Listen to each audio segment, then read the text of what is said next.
Poin ketiga, mengapa kita perlu minta maaf? Bagaimana cara? Ya, bagaimana? Subhanallah, perempuan. Sebetulnya ini perkara berat, tetapi mesti disampaikan juga. Bagaimana cara kita meraih qalbun salim? Pertama, kita mulakan, karena qalbun salim ini adalah disebutkan dalam Quran mengenai kisah Ibrahim. So, untuk membina qalbun salim, ya kita mengikut cara Ibrahim begitu. Adalah rugi ketika kita membaca kisah Ibrahim, kita tak mampu untuk mengumpulkan kisah, kita menganalisis data. Kalau tak mampu ke situ, maka kita memerlukan orang lain yang arif, yang mengkaji perkara itu. Maka saya termasuk yang merujuk di sini ya pandangannya Dr. Otong Surasman itu kan mengenai kisah Ibrahim. Kita akan merujuk pandangan-pandangan seseorang yang intens dalam kajian Ibrahim, bukan orang yang menukil pandangan orang lain, tapi yang mengkaji sendiri. Ya. Dan apabila kajian itu pada sumber yang sama, metode yang sama, ada persamaan, sehingga kita akan mengalami, saya mengkaji ini, saya tak tahu buku ini pun sebelumnya misalnya. Bila buka, Masya Allah, sama. Ada perbedaan sedikit, mungkin bergantung pada kualiti penganalisisan dengan data-data yang dihimpun. Itu mungkin ada perbedaan. Tapi selagi sama metodenya, sama rujukannya, sama datanya, insya Allah tidak akan berbeza. Dan hal itu sering kita alami. Apabila kita tak diberi Allah rujukan sebelumnya, kita mengkaji dengan bertungkus lumus berminggu-minggu. Bila dapat hasil kajian itu, kita jumpa buku yang kita kaji itu, subhanallah, ada persamaan. Walaupun itu diasaskan oleh orang yang alim sekalipun. Kenapa? Rujukan sama, metode sama, Allah bagi akal kita akal yang sama. Oke, cara. Jadi, cara untuk meraih qalbun salim, kita akan rujuk kembali kisah Nabi Ibrahim alaihissalam. Dan saya tak panjang lebar karena kisah Ibrahim ini saya seminarkan sendiri. Ya, dan saya akan ulang lagi seminarnya. Minta maaf puan-puan ya, tuan-tuan yang sudah membayar itu. Saya refund semula duit puan-puan tuan-tuan itu. Kalau nak join lagi, bayar lagi lah ya. Saya akan buat seminar meneladani akhlak Nabi Ibrahim dalam kehidupan sehari-hari. Teori dan aplikasi praktis kisah Nabi Ibrahim dalam kehidupan. Oke, cara. Pertama kita ambil surah yang ke-21 ayat 51. Ya. Wa ataina Ibrahim rusydahu min qablu wa kunna bihi alimin. Ya. Ketika Ibrahim duduk di lingkungan orang-orang kafir, tak ada satu pun yang beriman ketika itu. Tak ada cara lain kecuali Ibrahim lah yang dipilih Allah untuk diturunkan wahyu. Ya, melalui ilham. Jadi Ibrahim mengenal Allah ketika Ibrahim mengaktifkan fitrah, lalu turunlah wahyu dan diterimalah oleh Ibrahim, sehingga dikatakan Ibrahim dari semenjak mudanya ya, dia telah memperolehi wahyu. Walaqad ataina Ibrahima rusydahu min qablu wa kunna bihi alimin. Jadi wahyu. Maknanya untuk membina qalbun salim Ibrahim atau diri kita untuk membina qalbun salim, mulakan daripada wahyu. Wahyu apakah itu? Wahyu yang disebut Al-Quran. Mengapa Al-Quran? Tak bolehkah kita nak mengikut millah Ibrahim? Tidak boleh lagi. Sebab semua suhuf, semua kitab umat terdahulu sudah ada dalam Al-Quran. Ya, boleh cek dalilnya nanti dalam surah Al-Bayyinah.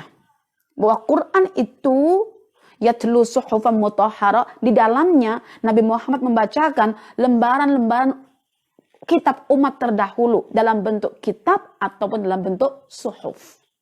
Itulah wahyu. Oke. Kemudian cara yang kedua disebutkan dalam surah Asy-Syu'ara, surah yang ke-26 ayat yang ke-83. Ya. Di mana ketika Ibrahim sudah mendapatkan keimanan berasal daripada wahyu yang diilhamkan kepadanya, maka Ibrahim alaihissalam berdoa kepada Allah, ya, Rabbi habli hukman wa alhiqni bis salihin. Duhai Rabb, hebahkan kepadaku kebijaksanaan, hikmah, dan lekatkanlah aku pada kumpulan orang-orang yang saleh. Maka Ibrahim pun diberikan hikmah. Bagaimana cara Allah memberikan hikmah itu? Disebutkan dalam surah yang ke-6 ayat 75. Wa kadzalika nuri Ibrahim malakutas samawati wal ardi waliyakuna minal muqinin.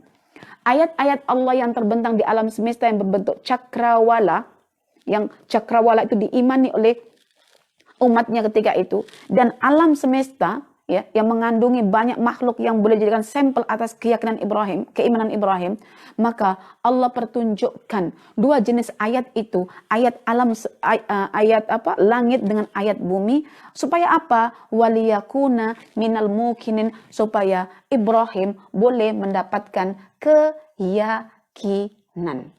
Yang ini Ibrahim mendapatkan keimanan. Subhanallah.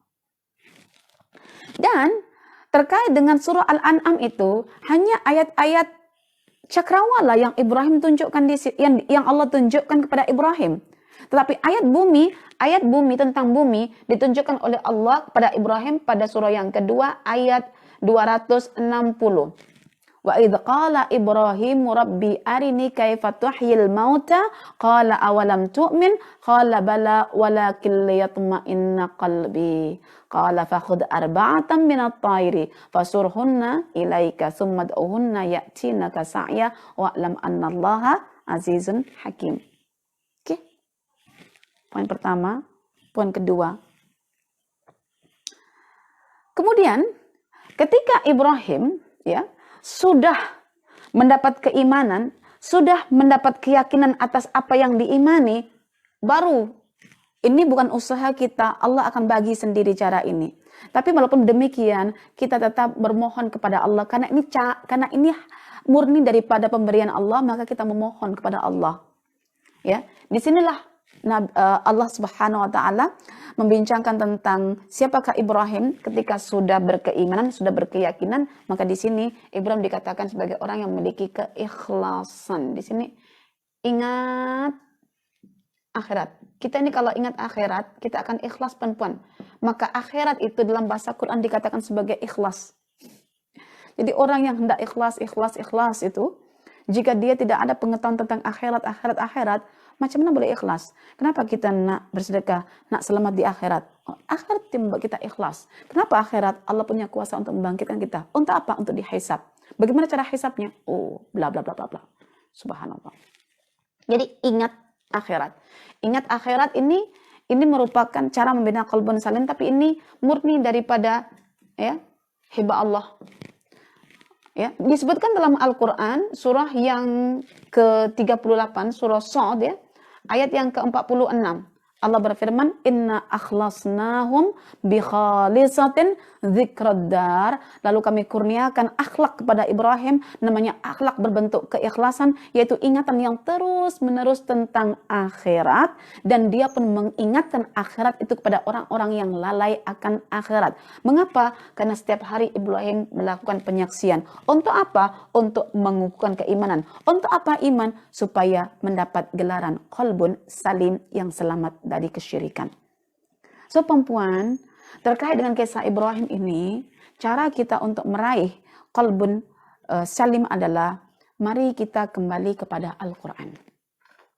Jom kita kembali pada Al-Quran. Jika ada sebuah tesis back to Quran and Sunnah, rujuk kembali kepada Quran dan Sunnah, itu sebetulnya adalah karena perkara ini. Kenapa kita nak kembali pada Quran dan Sunnah? Terasa berat istilah itu. Macam kita dianggap sebagai orang yang sok alim, sok mantap. Sikit-sikit, jom kembali Quran Sunnah. Jom kembali Quran Sunnah. Tahu tak sejarah ungkapan, mari kita kembali pada Quran dan Sunnah. Ini sejarahnya. Ini ceritanya. Jadi bukan saja-saja itu dibina. Kenapa Rasulullah SAW katakan, taraktu fikum amraini lan tadillu ba'dama in tamassaktum bihima ba'di, kitaballahi wa sunnata rasulih. Aku tinggalkan dua perkara untuk kalian, yang kalian tidak akan sesat selama-lamanya selepas aku. Maknanya manusia lain tak punya potensi untuk menyesatkan kita apabila kita ini, kalian semuanya ini mau berpegang teguh hanya pada dua perkara saja. Ini hadis Nabi, hadis sahih. Kitab Allah, wahyu, wa sunnata rasul, yaitu sunnah Nabi, hadis. Makanya jangan kita sensitif kalau ada orang sebut kembali ke sunnah. Itu hakikatnya karena Rasul yang bersabda. Dan itu hakikatnya karena kajian kita terhadap Al-Quran. Oke. Bila kita nak kembali pada Al-Quran, As-Sunnah, hakikatnya mengubah kita punya persepsi tentang kehidupan. Sehingga tak heran banyak orang yang tertembak. Bukan cuma puan sekian, tuan sekian, puan sekian. Suami saya pun setiap hari akan tertembak. Bukan saya yang menembak, tetapi Allah sendiri yang akan menembaknya. Ya, saya cuma irsyad, memberi bimbingan, tetapi taufik Allah yang bagi. Oke, dari sinilah kita buat cetusan itu, jom kembali Quran dan Sunnah. Quran dan Sunnah itu dua perkara yang tak boleh dipisahkan, karena Quran mengandungi makna universal, Sunnah yang akan memperincikan secara praktis. So apapun kehidupan kita tidak akan keluar daripada dua perkara itu. Oke, baik. Jadi sebagai kesimpulannya di sini ya, tidak ada cara lain untuk membina qalbun salim melainkan kita akan kembali kepada yang namanya ilmu dan yang namanya pemahaman terhadap nas yang berbentuk Al-Quran, As-Sunnah, terhadap fakta yang berbentuk alam semesta. Dua itulah yang perlu kita rujuk. Tetapi Anda merujuk alam, apabila tidak ada yang namanya Quran, kita hanya akan menuhankan alam. So berlakulah kuasa alam, kuasa warna, kuasa bumi, kuasa tanah, kuasa air, the power of water, the power of mind, the power, and the power. Sebetulnya yang power itu cuma satu, Allah Al-Qawiyyu. Oke. Kemudian, ketika kita sudah kembali pada Quran dan Sunnah, metode yang kita apply juga kena benar. Bukan cuma back to Quran and Sunnah, itu tagline umum. Tapi bagaimana cara kita berinteraksi terhadap Al-Quran dan Sunnah ketika kita merujuk kepadanya, kita tinggalkan sumber yang lainnya. Tidak ada cara melainkan menggunakan cara yang telah dibagi oleh Al-Quran. Dengan cara memisahkan objek pengetahuan. Jika objek pengetahuan itu berbentuk Al-Quran Al-Karim yang terbaca dan terdengar itu, maka gunakan yang namanya akal pendengaran dengan akal fuad untuk memahami dalam kerangka tadabbur, mencetuskan tazakkur. Jika objek pengetahuan dan pemahaman itu berbentuk alam semesta dan beserta fenomenanya, maka marilah kita gunakan yang namanya kekuatan akal yang Allah berikan dalam diri kita. Berbentuk apa? Berbentuk penglihatan, penyaksian dengan kekuatan qalbu yang di dalamnya ada fuad untuk melahirkan tafsiran-tafsiran mengenai alam semesta yang kita saksikan. Itu cara. Dan kedua-dua cara itu dibalut dengan satu ungkapan, yaitu zikrullah. Dan terkait dengan zikrullah, Allah katakan, wala zikrullahi akbar. Surah yang ke-29 ayat 45.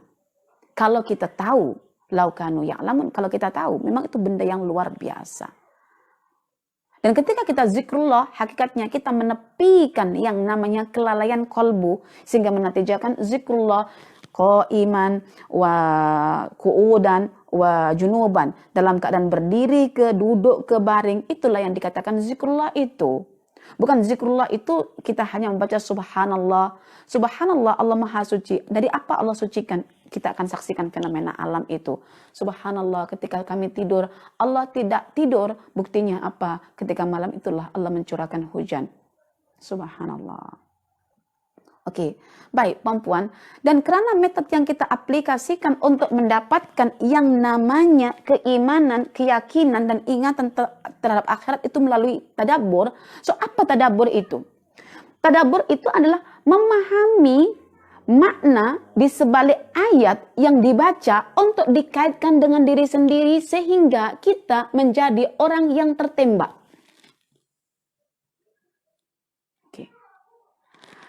Apabila kita membaca Al-Quran dan kita katakan Quran itu adalah kalam hak, kalam Allah yang benar, yang lain itu adalah salah. So, kita kena tunduk di hadapan nas itu, mengaitkan nas itu dengan diri sendiri. So, kita tanggalkan semua teori-teori yang sebelumnya kita bina tanpa rujukan sedikit pun dari Al-Quran atau rujukan hanya setakat ungkapan umum seseorang yang tak tahu dari mana arah menukil pandangan itu. Oke. Tapi alhamdulillah puan-puan, tuan-tuan, saya bersyukur. Ketika kadang-kadang saya sempat untuk follow tulisan artikel seseorang, ya. Saya bersyukur kepada Puan Siti Aminah Sulaiman misalnya. Saya tak tahu entah masih ingat apa yang saya sampaikan dekat Pabah ketika beliau boleh mensikapi suasana anaknya dengan Al-Quran mengikut kisah Ibrahim. Di mana ketika suaminya begitu, ya, saya ambil sampel, saya contoh. Ya tak kisah dalam dunia parenting, dalam dunia pendidikan, dalam dunia motivasi, dalam dunia coaching atau dalam dunia training, semua akan kena karena semua aktiviti itu akan dibalut oleh Al-Quran. Saya contohkan dalam dunia parenting misalnya. Puan Siti Aminah. Ketika anaknya komplain kepada dirinya, mama, kenapa papa selalu memanjakan, memberikan, mengurus nenek maksudnya, mengurus nenek itu terlalu berlebihan sangat. Apa kata beliau? Ananda tidak sudi kekiranya untuk berbuat baik kepada mama. Itu satu ungkapan yang menenangkan jiwa anak sehingga seorang istri begitu bangganya ketika melihat suaminya begitu memanjakan mertuanya. Dan dalam masa yang sama anak menyaksikan perbuatan ayahnya itu, si ibu merasa tenang ketika anak itu tak mampu untuk berhujah dan dia berpikir kalaulah ayah seperti ibu, seperti itu, ibu reda. Lalu anak itu saya bagi, engkau tak nak ke nak baik kepada mak laksana ayah engkau baik pada mak dia. So anak itu terdiam. Dia hanya menyaksikan kebaikan ayah dia. Dan menyaksikan bijaknya seorang ibu menuntun perasaan anak itu. Dan ini pun saya alami kadang-kadang itu. Umi, kenapa Abi itu sangat peduli sangat dengan nenek itu. Dulu kita tak paham tentang rahasia di sebalik umur 40 tahun. Kita kata, iya itulah. Kalau balik kan, nak beli ini, beli itu, beli itulah. Tapi kalau ke rumah Umi, biasa aja. Umi yang sibuk kan. Nah, jadi memang masing-masing itu akan sibuk dengan ibunya. Tapi pasangan harus meraihkan. Nah, itu cara kita nak mengubah persepsi dalam dunia parenting melalui Quran. Jadi sekiranya tertembak, memang itulah Al-Quran. Maka jangan kecil hati. Jadi semua ini bukan untuk ustazah kenakan individu tertentu, tidak. Tetapi saya ambil secara umum, ada sebutan trainer ke motivator ke pendidik ke asatidah ke semua akan terkena. Bahkan suami kita sebagai kepala keluarga pun akan terkena perkara itu. Ya, walaupun saya akan sami'na wa ata'na di bawah kehendak suami saya ketika menyuruh yang baik, tapi dalam masa yang sama juga dia juga akan tunduk di bawah kata-kata yang kata-kata saya itu berpaksikan Quran dan Sunnah. Pada para pendidik contohnya, saya ucapkan terima kasih ya kepada misalnya Cikgu Sazwani. Ya, Cikgu Wani boleh walaupun dia mengajar tentang benda akademik yang sifatnya itu adalah duniawi yang terkait dengan bahasa Melayu ke, terkait dengan bahasa Inggris ke, tetapi dia boleh memasukkan pesan-pesan Asmaul Husna dalam perbincangan artikel beliau. Jadi alhamdulillah sebagai pendidik tertembak dan akhirnya meluruskan persepsinya. Subhanallah. Kepada suri rumah misalnya, saya ucapkan terima kasih misalnya. Terima kasih dalam arti saya menyanjung, ya walaupun saya tak sebutkan semuanya, ya Puan Syuhada Zaid. Hanya sebagai seorang petani, bekerja biasa. Tapi ketika Quran itu masuk dengan direspon melalui tadabbur, nak kaitkan apa pesan itu untuk saya sehingga saya tertembak itu, dia boleh membawa anaknya yang masih kecil itu, boleh tengok alam semesta dengan penuh kesabaran walaupun dalam keadaan penuh karena. Saya ucapkan terima kasih, semoga Allah terus memberkati. Kepada seorang coach misalnya, Puan Rashida atau Puan siapa misalnya Syarifah Al-Maqdisi atau Puan Maria Marzuki dan lain sebagainya yang berusaha untuk merujuk pada Al-Quran ketika berbincang tentang masalah coach misalnya, coaching. Saya tak ada nak menembak siapa-siapa, tetapi saya berusaha siapa je yang terkena yang silap, perbetulkan itu sahaja. Perbetulkan. Ya, karena saya sebagai ustazah pun setiap hari saya akan memperbetulkan persepsi saya. So kita bukan backing, tetapi mungkin sekatan berbahasa itu tidak sama, so kita memahami mereka lah. Yang penting kita bicara tentang konten. Apa kata Ali? A'rifil haq, ya, ta'rif ahlahu. Al-haqqu la tu'rafu birrijal, a'rifil haq, ta'rif ahlahu. Ya, kebenaran itu bukan ditentukan oleh personal, individu seseorang atau melalui batang tubuh, tetapi melalui apa yang diungkapkan. Adakah benar karena menepati kerangka Quran dan Sunnah, karena kita nak bina qalbun salim itu? Maka jangan pernah kita mencela seorang ustadz, seorang ustazah, seorang pendidik apabila anaknya misalnya tidak baik. So, anak tak baik itu adalah anak yang menghadirkan permasalahan untuk emak ayahnya bagi memasukkan lawannya, yaitu pengetahuan untuk anak itu. Jangan judge seorang ustazah, jangan judge seorang pendidik melalui anaknya.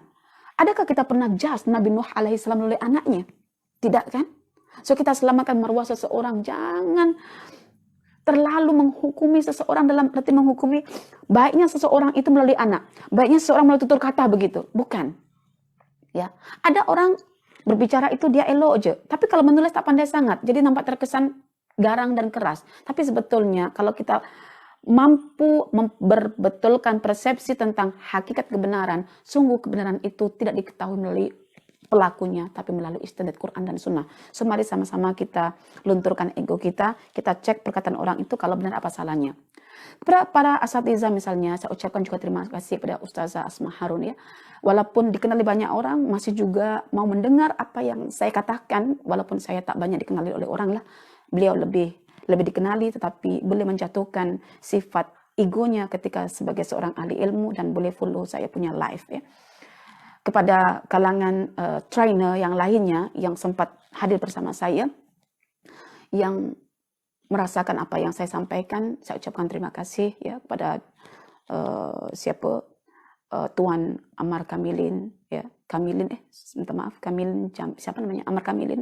Alhamdulillah, walaupun dikenali sebagai seorang parenting sing ya, tetap juga mau merujuk kepada konsep Al-Quran. Itu saya terima kasih ya, karena sudi untuk berkongsi apa yang disampaikan kepada Tuan Azam ya, sebagai seorang bapak yang memiliki dua putri yang banyak karena ketika belajar tentang Asmaul Husna diterapkan dahulu, ketika dibuat artikel satu nota, orang lain dapat ambil istifadah. Kepada siapa sahaja yang dengar saya punya live, sebetulnya bukan puan-puan, tuan-tuan yang terkena atas skop-skop pengajaran yang dibuat dalam skop training, motivasi, coaching, parenting, pendidikan, ataupun lain sebagainya. Tetapi saya pribadi juga mengalami perubahan, anjakan paradigma, ketika mana Quran itu yang dikatakan oleh Dr. Majdi Al-Hilali adalah satu bacaan yang akan mengubah persepsi kita. So, kalau kita dengar Quran, ketika disampaikan oleh orang yang menyampaikan, coba kita buat laksana kita tengah sholat. Allahu Akbar. Pandangan jatuh, tunduk ke bawah di hadapan kebenaran ayat yang dibaca. Ditepikan segala bentuk fikiran tentang dunia dan lahirlah keyakinan, keimanan yang membina qalbun salim. Saya maunya semua puan-puan, tuan-tuan tidak berkecil hati atas apa yang saya sampaikan, karena setiap apa yang sampaikan saya memiliki tujuan, yaitu mengubah persepsi kita. Kalau kita sudah dikenal oleh seseorang dalam kajian kita, tetapi keliru, kenapa kita tak betulkan? Bukankah Al-Quran itu mengubah persepsi kita? Contoh kepada kalangan pensyarah, yang saya tak perlu sebutkan namanya, yang begitu juga banyak ikut follow kelas saya dan mengubah persepsinya untuk membenarkan tesis-tesis yang telah silap itu. Saya juga mengucapkan jutaan terima kasih, alhamdulillah. Karena apa? Karena dengan kefahaman dari puan-puan, tuan-tuan yang menjadi orang public figure, tetap mau mengambil Al-Quran, dan semoga yang saya sampaikan, dan semoga Allah sentiasa mencurahkan keberkatan dalam setiap aktiviti puan-puan dan tuan-tuan dalam pelbagai ruang keadaan yang berbeza-beza itu. Motivasi tetap ada karena Quran juga memotivasi kita. Pengajaran dalam bentuk training, coaching juga ada karena itu Quran juga ada. Parenting ambil dari Quran, pendidikan ambil dari Quran, dan semuanya kembali pada Al-Quran dan Sunnah. Dengan Quranlah akan terbina qalbun salim. Dengan sunnahlah akan terbina qalbun salim. Dengan alamlah akan terbina qalbun salim. Dengan fenomena semesta alamlah akan terbina qalbun salim. Jika besi dapat ditajamkan dengan besi, manusia kenapa tak mampu ditajamkan dengan manusia? Belajarlah untuk menajamkan diri dengan perangai manusia yang berbeza-beza. Ada manusia yang turutkan egonya, kita berlindung daripadanya, kita berdoa kepada Allah. Itu artinya kita menajamkan diri kita dengan manusia. Kepada manusia yang lebih baik daripada kita berdoa agar dimasukkan oleh Allah dalam kategorinya. Maka dia akhlak yang baik itu akan mengubah kita menjadi orang yang lebih baik lagi. Wallahu a'lam. Aqulu qawli hadza wa astaghfirullah li wa lakum. Wassalamu alaikum warahmatullahi wabarakatuh.